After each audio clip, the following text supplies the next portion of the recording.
with the business. There we go. We can help you with that. Matt, and I'm open to whatever you've got. This way. I'm Rebecca, and I've had a middle small business for the last 5 years, and I would love to hear whatever you have to say, but already you inspired me with it's all fragmented and it doesn't need to be. I want to see how everything can connect better. Jonah, I'm here to compare notes and learn from your experience. Fantastic. Bottom. Kubina, here to just soak it all up. Fantastic. My name is Rick. I own a small business. I'm just here to learn some stuff. Tiffany, I'm just here to get your expert opinion and learn some stuff. I'm George. I'm a data science hired gun, and I'm here to learn some stuff about business. Malik, likewise, same, trying to start something as a business. Cool. Hey, I'm Mark. I don't have a business, but I would like to learn anything you have to say. Anna, no preconceived notions of what I want to hear. Okay. Eslin, I'm an accountant, so I'm curious, what you're going to talk about versus like what I know and kind of. Fantastic. Yeah, how long it's. Incidentally, I'm about in chapter 9 of a book called The Joy of Accounting. There you go. Yeah. Cool. So after I told everybody that I read speed reading books, a lot of it was also, so I took a speed reading class my freshman year, the same year that I dropped out. So I read all of these extra books at high speeds. And what I would do is I would read 2 or 3 of the same topic and compare what people knew. So I'm pretty good at taking large amounts of data with multiple perspectives and jamming it and say like, oh, okay, this is missing, this is here, and so forth. So I would, how you doing? All right, she's eating, let's see. Let's do boxes.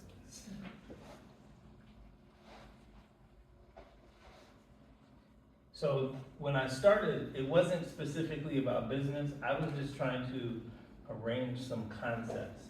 In science, they have this thing called input, output, and input, process, output. I'm gonna just put I-P-O, and then here we're gonna put S-T-R, S-Y-S, and O-P-S.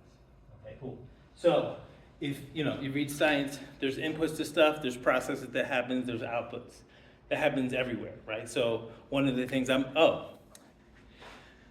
currently I am a business analyst for a trucking, warehousing, and installation company. We do about $100 million a year. I am in charge of EDI and API integrations.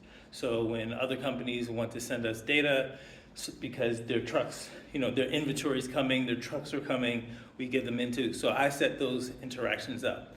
I also, in the last about year and a half, stood up their, they're using an AS400, and before I was there, they would print tickets out. So everything would be a print, and they had it on the board and arranged, like that's how it was. So, of course, that was antiquated. I used to be a software trainer, so I built them a network of Excel sheets on SharePoint that are using a Power Automate process to take that data off of those once the loads are completed, put it into another place. So now they have about a year and a half of data for all of the shipments that they have because the system that they have didn't have it, or it's hard to get into because, like I said, it's the AS400. It's literally 20 years old, so they didn't know anything. So that is to say, I'm going through the company, looking at it, and be like, oh, okay, cool. I'm not exactly wrong, and I'm mostly right. Also, I will admit I am a raging, arrogant person because I read all this stuff, so I'm right, and I'm just here kind of showing. All right, so we have input, process, and output. Easy peasy. Now, I don't like easy peasy. I want stuff complicated. So I said long-term, mid-term, and short-term. You can use this to analyze anything. You can use it to analyze how to make batteries, how to make phones, how to make kids, right? So something goes in, stuff happens, baby comes out. Easy. Long-term is, okay, they live their life. Mid-term, you can talk about any phase of their life as an adult, as a kid, and so forth. And then short-term, might be a week or whatever. So this is kind of like a easy way to visually separate what's going on. So if you wanted to think by numbers while thinking, this is cool. So this is kind of my version of Edward de Bono's 6 Thinking Hats. Anybody know about that thing? Yeah, I heard it. Okay, yeah. So does this make sense? Okay, cool. Now, so I thought about this through in multiple disciplines, etc. And then because if you have 2 passions long enough to form into one, this was like my thinking thing, and then I had business. So what people do is they talk about product market fit, right? So product market, and I'm going to say profit because I think I'm clever. So what's kind of happening is we're going this way. People have heard of product market fit? Yes. So you have to find a target market, you have to give them something, and then maybe it will make you money, right? So that's the flow I'm going. So in the top row, we'll just talk about that. You have your target audience, what you design, and then how much you invest in that thing. So people have heard of pivots. You put a lot of money and a lot of effort into something, then you find your target market doesn't want it, so you pivot to do something else. So you have to figure out how much resources you are going to do for this, for this, for this, for this. Make sense? Okay. If you have a bone to pick, please just raise your hand and pick it, because I'm actively looking for feedback.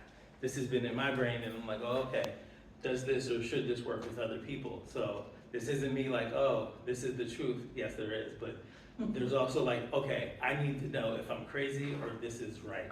Because when I start going out into the larger market and charging lots and lots of money for it, it would be nice if, so you guys are my target market. There you go, you're all excellent. Okay, so target, design, invest. Does this kind of flow seem sensible? All right, so if you're a small business, you say, I'm going to, make cups. I'm going to manufacture these things for people that want to do stuff. Now, if you read a lot of stuff about business, they'll talk about solving people's problems. Don't do that. Don't do that. What you want to tap into is you want to fulfill people's aspirations. Yes. Right. So they want to get something, and in them trying to get that, they have a problem. You solve the problem, you can only do one thing. You link up with their aspirations, you might be able to sell them a whole suite of things. So how do you delineate between having something, a solution for a person that they don't understand what you're presenting, but that once they understood it, they would be on board? How do you help to know if you're right or wrong? You go to BarCamp Philly and you put it on the board. Yeah, you get in front of customers and start talking shit. There we go. And they're either going to pull their wallet out or they're not. There we go. Yeah. So that's not very good heckling. Okay, cool. So target, design, invest. Now, so this is so in my startup sequence, this is like before you spend any real money, right? You're designing stuff, you're talking to people. The outside people that you talk to are the external stakeholders in high dollar advertising. You have your users, which are not your customers, they're down here. You have your users, inventors, and investors. So George is talking about all these people that, Claude Code and different IDEs, and these are the inventors that have things that you can configure and use. So then, then they become suppliers. So like what is new is creating like AI. Everybody knows about that. So, okay, what new is being created? What can I do with it? So you will talk to the inventors. So like OpenAPI OpenAI, right? I'm thinking APIs. OpenAI, Claude, all of these models, like they're inventing these things. And in real time, you're like, oh, wow, look at all this progress. This was way faster than the internet was created, right? Okay, cool. So now in the second layer, you have systems. So once you figure out, hey, I like this, or these people like this, I can sell, you go to the next layer where you start trying to get that out in a repeatable fashion. So this is what entrepreneurs think about, and this is what happens when you get to the startup level. So the first thing is advertising. The next is production. And then we have finance. So advertising is, you gotta figure out, you have to go find the people at scale. You can go call all of the people, that's one-to-one, that's like sales and targeting, and, you know, whatever that is, and prospecting, right? That's great. But once you say, oh, okay, I know a lot of people like this, you start advertising, which is putting that message out there at scale. Now that's really a lot easier now that you have LLMs that you can say, write me 50 blog posts. But 4 or 5 years ago, you know, this was very, very hard. Now, you know, now you can go to Google and it looks like you can hit a button and it will create an AI image of whatever it is that you want to create. So now you don't have to learn Photoshop and InDesign and all of these things, because you wanted to get your thing, an idea, in front of the most people that you can, and you target them and all of that good stuff. That sound good? At scale, they call this demand generation and supply planning. So there's, you know, when somebody's buying hundreds of thousands of widgets and gadgets, they need to figure out, well, how many of them are people going to buy? So they have planners and forecasters and all of that stuff. And all of those forecasts are better when you have big data of past, past customers' buying history. So you can say, okay, well, you know, we're going to have this campaign during this period of time and we expect it to have this. So that's why you have big data combining the advertising stuff and then the accounting, which we'll get to in a second. So you figure out how much you advertise, and then eventually you figure out how much money that made you. So what's happening is you have the long-term stuff here, target, design, and invest. You're like, oh, and then when you start to figure out how many people are going to buy this of these many things based on how often you tell them to buy this and how often you get them to like your brand and so forth, then you have the advertising, production, and finance. Now, these are mostly systems. So this is not like, oh, the advertising campaign. It is the logic and the organization of the advertising campaign. So when you say, oh, I'm based in Philly, so I'm going to target people that are based in Philly. If you are based in Newark, New Jersey, you target people based in Newark, New Jersey. Or if you're a national company, you target people in, you know, Southeast Arizona because they have the thing or want the thing that you are selling. They have something that draws a need and you're supplying it, etc. Okay, any questions so far? Cool. And then at the bottom, we have sales, ops, and accounting. All right, so in manufacturing environments, they have sales and operations planning. Well, sometimes SIOP, which is sales inventory operations planning. So, you know, all of these companies, they figure out, okay, well, you know, we got 5 sales, you know, this is happening, this is that. This turns into this process, you do the operations, and then you have the accounting. All right. Any questions? Any feedback? Yes. So how does that apply for the knowledge industry, right? Because we're not producing widgets. So these systems that you're talking about, particularly in the middle tier there, how does that translate?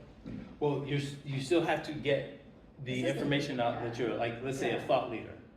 You have to write a book. Yeah. You have to go on LinkedIn. That's the advertising part. Mm-hmm. Now, for, you know, knowledge industry, the book is actually just, you know, marketing material. It's not necessarily what they actually do. Right. So you need to have the marketing material, and then somebody say, oh, you're in AI governance, or you're in financial risk management. Okay, cool. They still have to do that, right? You know, and this also, not as easily, but this also implies to, like, getting a job. Like, you know, I want this. I think part of the question though is, what is the product in that case? So if the book is the marketing, the advertising, then what is the product there? So whatever service you render. Okay, so then. Okay, yeah, sorry. For simplicity's sake, my base model of this, I was thinking through construction. Mm-hmm. And so it was, you know, I have a version that's more service oriented and that I kind of do as, you know, as my company is a 3PL. So other people's stuff in our warehouses on our trucks. So what we provide is the op service of warehousing, trucking, and you know, installation. Now, in a software business, warehousing would be your database, your whatever program you're running is kind of the transit, like, you know, you sending the information to the screen from the database, whatever processes, you know, business processes are going. And then you have the UX or the UI is how that person actually interacts with that. That's my like installation version. Now, all of these, I have at least, you know, for the easy version, I have 3 bullet points for each of these. So like it's a lot more granular than this.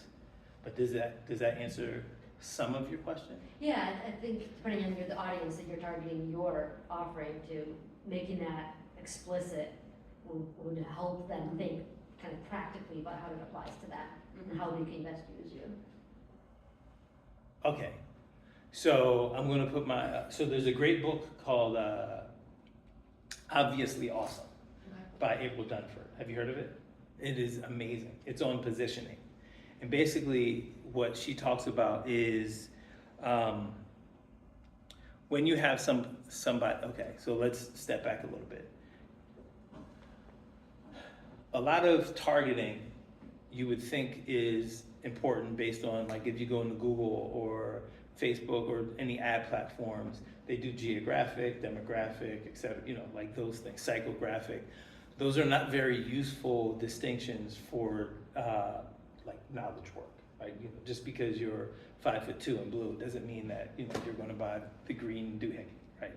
So there's another discipline called jobs to be done, or JTBD. Jobs to be what? Done. Done. Yeah, JTBD, that does a functional analysis that says, what do you have to do? Like, so when I was saying do their aspirations, they have this little thing of, it's like a disassembled skateboard, and people buying the parts, and then they have another one. Clearly, I'm a visual thinker, and they have another one of a guy doing like a kickflip. So like that's like he doesn't want the wheels, he wants the kickflip, right? So when you target people, what you have to do is okay, cool. So now, just because he bought the kick flipper, just because he bought the skateboard doesn't mean he knows immediately how to do that. So then you can also sell like how to skateboard. You can also sell swag, so he's cool with the skateboard kids and be identified, and you know, the knee pads, so the mom loves it, in the helmet and the elbow pads and the hand pads and all that. So you can sell all of that stuff. Now, this is kind of my spicy take. When people talk about positioning, what you really should be doing is positioning yourself not in the market, but in the mind of the person trying to get that thing accomplished. What part of the process are you helping with? So if you're like a project manager, you say, okay, listen, you're trying to do a lot of things. You don't know how to organize yourself. Everybody's doing the regular day job, and now you want to create this transformation. I'm going to help you manage the change in whatever system you have. If you are, you know, if you're any one of these, like, okay, cool, I'll go talk to somebody and say, okay, I will do your advertising. So you figure out, okay, they do these 4 things, but they're not doing this, so that I can sell them. So what's happening is you're positioning yourself, not in like, oh, some abstract way, but like, I have to get something done for my boss by Thursday, or my kid is hungry, what do I feed them? So you then take your product and position that. And then you got to do all of this stuff, the messaging and the copy and whatnot. But so that, I think, answers your question more than my previous thing, trying to understand this. Okay, yeah. All right, cool. Anybody have any questions? What was the name of that book about positioning? Obviously Awesome. Yeah. Any other questions? Okay, cool. Now,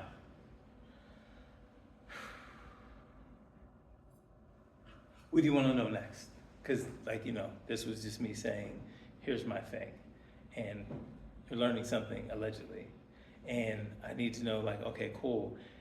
if you were expecting to get X out of it, this is doing that for you, or I thought it was going to be more like this. I have two questions. All right. One is real granular, the difference between finance and accounting in your mind there? Or Okay, cool.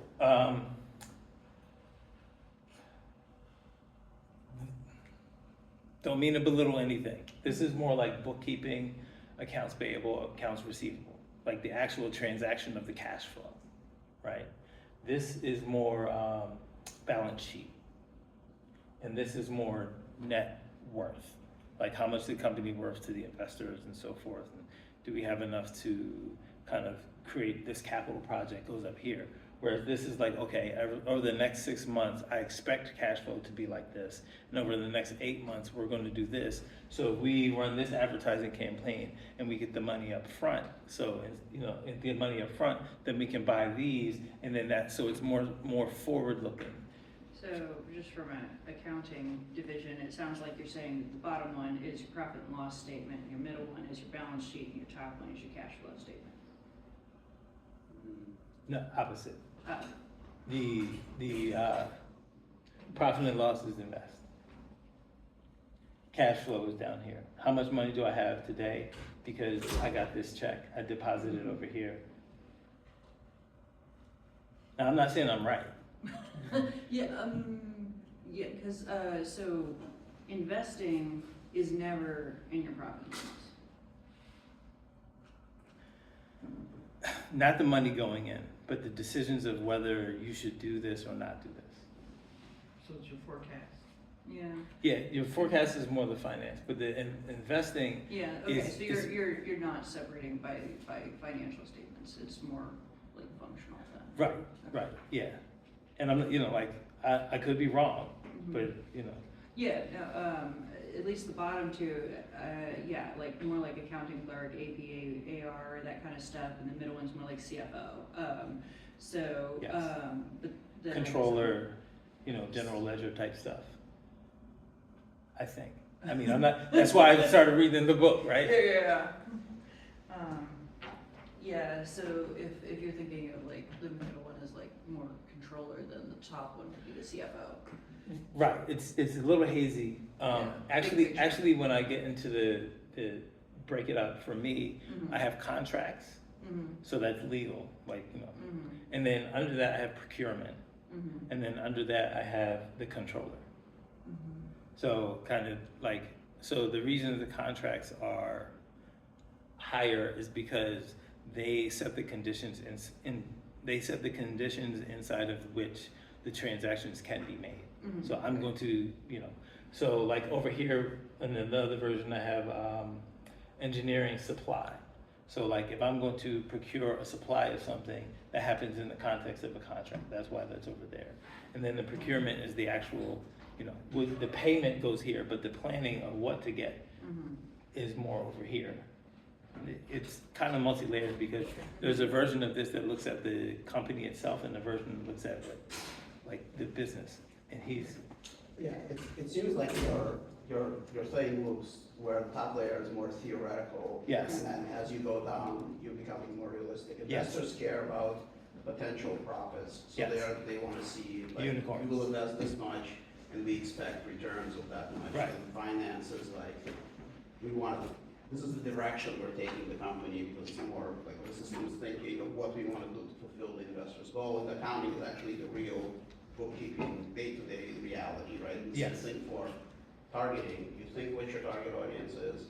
Advertising, you're actually spending money to find your target audience. And sales, you have found specific people to sell to. So it's like you're very targeted, costs more than. yeah. So this is like the market But advertising qualified is like leads. wide net. Target is like I'm just brainstorming, like who people. Exactly. And the same thing for design. Design is very abstract. Like you just do it on paper. It's cheap. Yeah. Production costs money. Operations are like people are already buying it and they have concrete needs. So they're like you're making something real, with specific things. Or production, you're like thinking like, should I be making this? I don't know. Great. Other people understand. And I think she had a second question. Oh, actually, Yes. I have two more. Thank you. All right. Thank you. You said, and this kind of bounces off of what that person just said. You said the short term was entrepreneurs. You said the midterm was systems, the logic and organization. What, I missed No, what you, long term is entrepreneurship. okay, Figuring out what business to go into.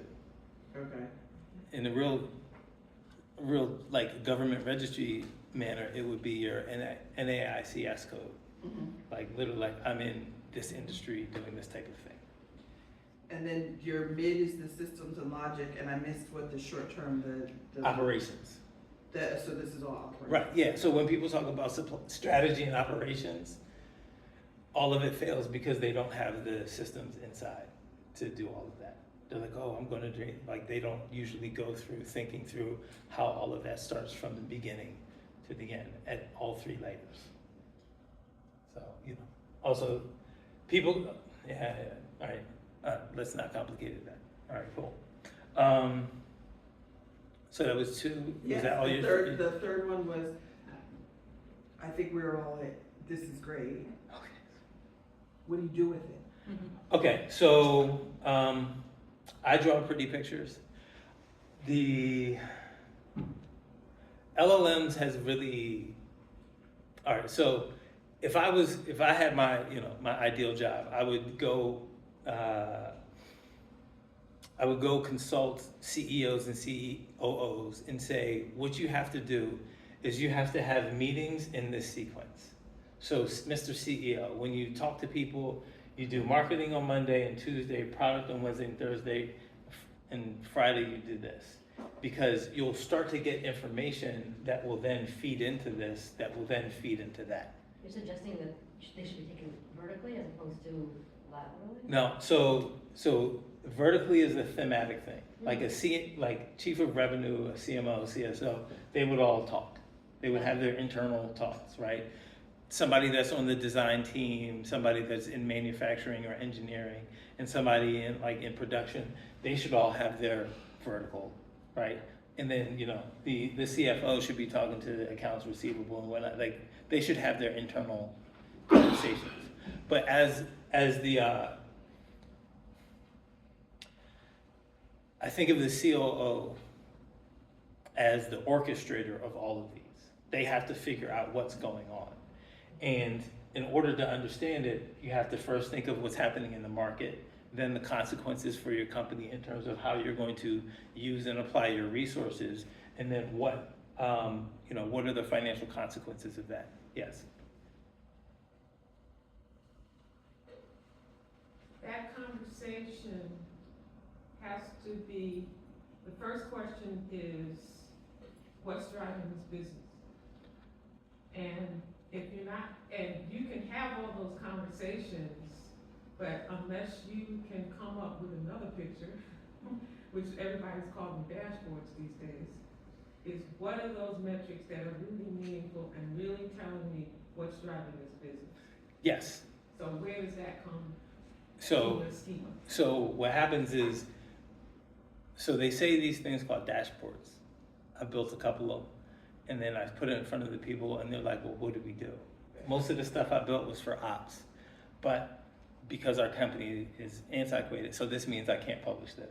So because our company is antiquated, I don't have the sales data in there. What I've been telling them is I need the sales data so I can start making stuff meaningful.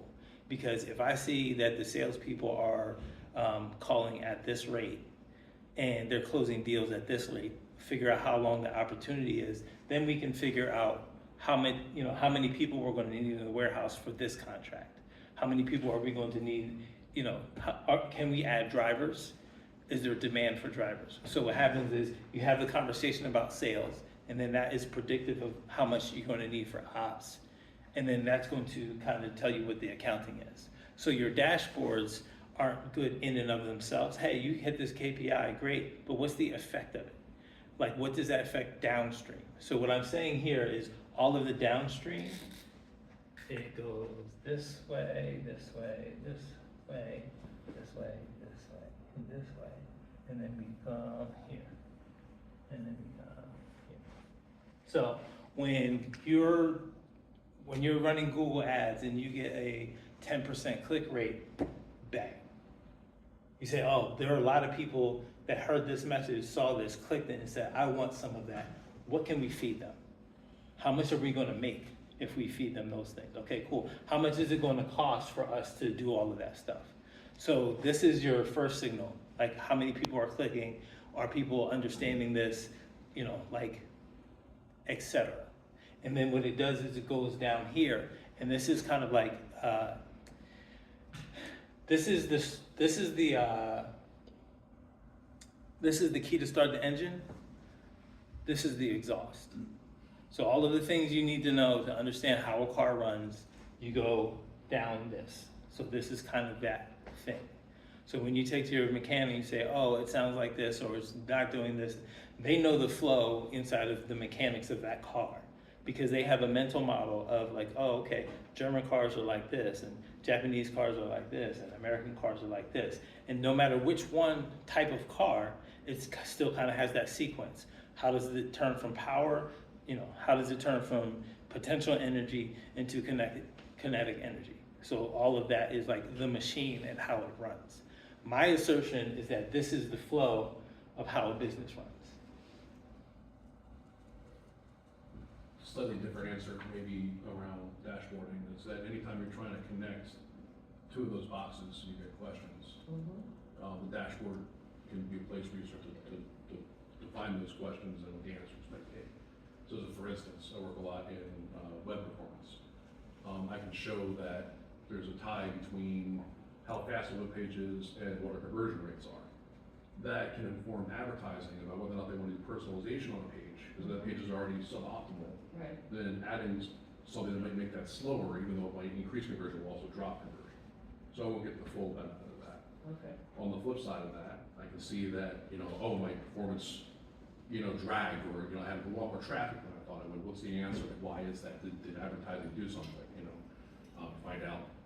Arrows dropped another tour date, and Taylor Swift ruins everything from an accounting perspective. She's wonderful, right? But we have a team of 12 people who do nothing but try to figure out how to write to her affect our business.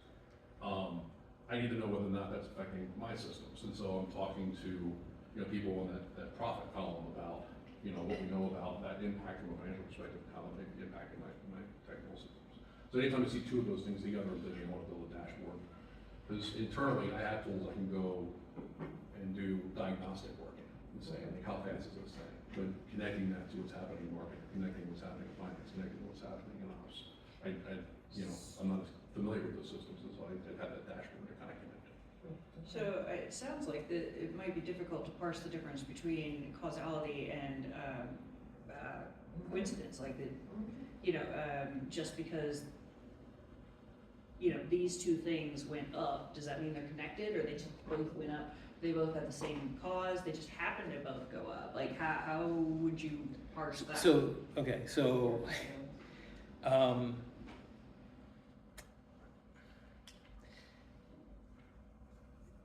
if Taylor Swift drops an album, not necessarily in this, your traffic will spike. Taylor Swift got engaged. On that day at 2 o'clock, we had a huge burst in vacation planning. Can't say it was the reason, but I don't have any other reason. It is a directionally correct statement, but I don't know that. But what you can say is immediately you have more server traffic. Right. And then that server traffic, are you selling vacations? Yes. Yeah. Okay, cool. So, and that then predicted, or that then said, okay, we're going to make this much money because people went into sales and bought stuff. And then the operations is now it's digital, so you don't have to go call the hotel yourself. But that transaction was then kicking off the information to whatever that hotel is, saying we have more people, and then eventually the accountants come in and say, all right, let's get the money. But see, Maybe that's not what you say. Yeah, but see, that sounds so very short-term to me. So, I can't say that Taylor Swift's engagement is the reason, but I can ask the question, what about these customers made them do this now? Right? Because I'm not just interested in those quick hits. I'm interested in gaining customers who I'm holding on to for a lifetime. Right. So How does this get me there? Because right now what I'm hearing sounds very much like, let's get as many short-term hits as we can. okay, so that is identifying your target market. But it's not just Target. Yeah. I may already have you. I need to know what is it gonna cost me? What do I need to do? How do I invest Right, in keeping you? okay, so that is also a harder question, because like there's this guy named Kevin Hillstrom who talks about merchandising. And he's like, if you sell a thing and you're a merchandiser, it's more likely that somebody's going to buy that thing within the next 3 months than for the next 24 months. Right. So It's like if I put my jewelry out flat on the table, nobody's interested. But if I make it look pretty Right. and you got make it light look shining. valuable, Yeah. Right. Right. Okay. That's merchandising. Right. Well, his thing of merchandising is when they take it home and put it on, do they want to return it or not? Okay. It's not about the presentation of it. Okay. It's more like the actual, like they buy socks, and then they're, if they buy shoes, then they're probably going to buy socks. If they buy a winter coat, they're probably going to buy gloves. So you give them, you tell them the gloves are on sale, and then they go buy the winter coat because something was on sale, right? So like that's the type of thing. Now this doesn't really explain all of that in that detail. Well, this version of it, I can go into depth and we can talk all day about that. And I'm going to be wrong every time, just to be honest. But this is like, okay, once that sale is happening, or when you're trying to figure that person out, and when you're trying to figure out what to build for them, this is where that comes into play. So this is not like the actual detail of this particular customer in this market. This is hopefully to tell you, like, okay, cool, I have to start thinking through these things logically. And then once I get this one down, then I can do that, because you already hit your target. You're trying to juice it.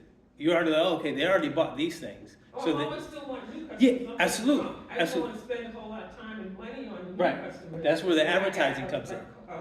A set of customers now.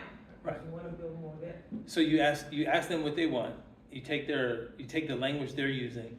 You put that in blog posts and in Instagram reels, and then you put money behind that. And then what will happen is more of the people that think like that and that have those particular problems will then click the buy now button or sign up for my email address and so forth. Does that make sense? Really smart. I figured out a way where they're talking to me all the time. Like, I mean, get a chat bot. Teresa Torres and continuous customer research, right? People heard of Teresa Torres? Not yet. Okay. Yeah. But if you are I was a gonna- customer. Some of what might address that though, that we use in our practice, there's a difference between leading and lagging indicators. So once you know that, when something out of your control hands, you know that it's a predictive indicator, you can prepare yourself then. And that would be something you would have done beforehand, right? When you're game planning strategy, if these events happen, this is an effect, let's plan for if those things happen. And then outside of those, the things that you can engineer in your team are also what helps you figure that out, right? Like a KPI might be $1,000 in sales each week. KPI would be a leading indicator. The predictive indicator might be, we need to make 100 phone calls a day to get 1,000. Okay, it's Tuesday, you're averaging 75 calls, what do we change between now and Friday? And that will help you do both short-term and long-term. Well, I think what you're talking about, though, is more about retention and loyalty and expansion business versus vanity metrics and what is often just initial conversion or initial acquisition, right? Exactly. And so that is highly domain specific, obviously, because I think one of Byron's examples sort of with buying is, like, if you're buying a vacuum cleaner, right? You're gonna go search, you're gonna find a vacuum cleaner, you're gonna buy it, you're not gonna need another one for 10 years, right? So all these sites that are trying to pitch you something else may be useful, may not. Like Amazon will show you similar items that people bought with the vacuum cleaner, but that doesn't really create loyalty generally or any repeat business. What you would be looking to do is use some of those indicators, sort of as you're saying though, to predict when they will need other things and then reach out occasionally, basically to avoid the churn, but it is highly domain specific. So e-commerce is severely different than if you're like a brand-based business or like if you're fashion, right? Fashion is going to have a cycle where somebody's gonna want similar new items, they're gonna wanna know what comes out. So every domain has its own sort of unique characteristics, like travel would have unique characteristics too with seasons. But yeah, then it comes down to what you were also saying with correlation versus causation, which then becomes a data science task to really look at. So And that's one not of my something that the high level dashboards would really tell. One of my favorite business ideas that I had was when I got married, and it was called Bride and Doom. And what would happen is, and you know, like, you know how there's a wedding party, women have bridal showers. Yeah. There's nothing like that for men, right?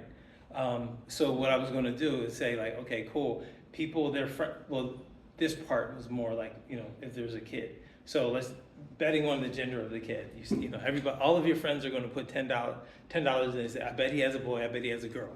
I bet, you know, here's the due date. You know, it's before or after.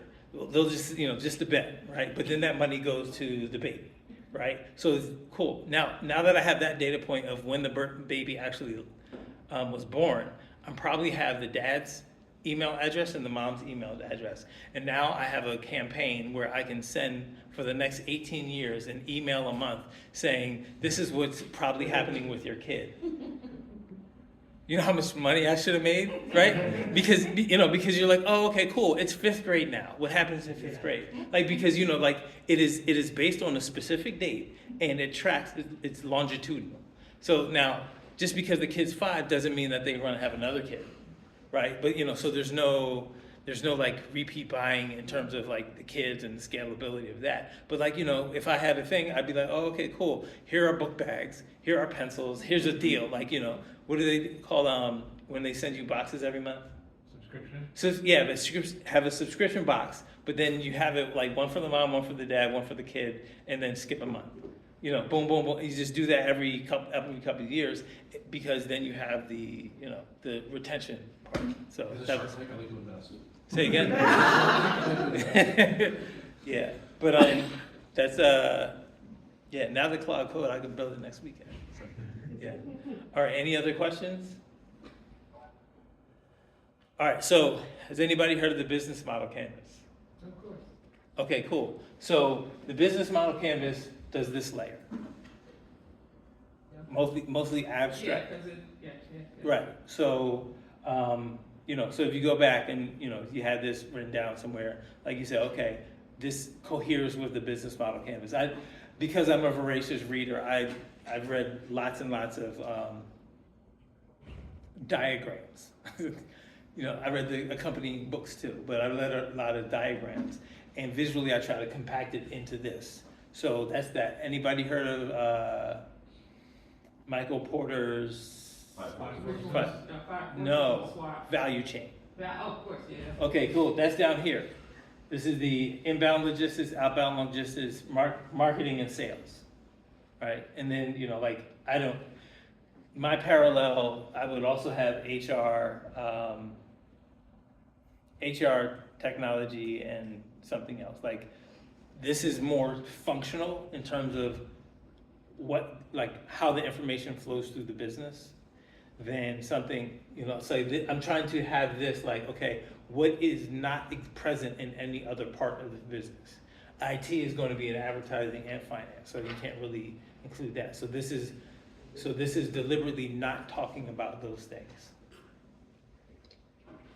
Anybody else? Anything technical, like say for a technical business, how do you model this? All right, so infrastructure, platform, software. Infrastructure is like, oh, I might need this much or whatever. Now, of course, infrastructure is not real, like, it's not exactly strategy.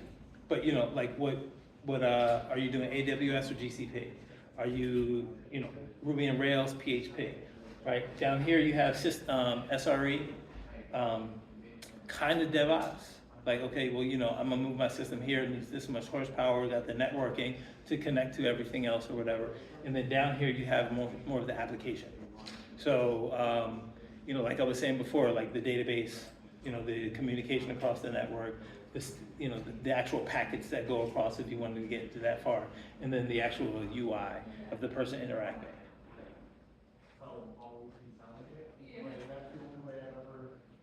All right, it's like 50 minutes. All right, thanks for coming out.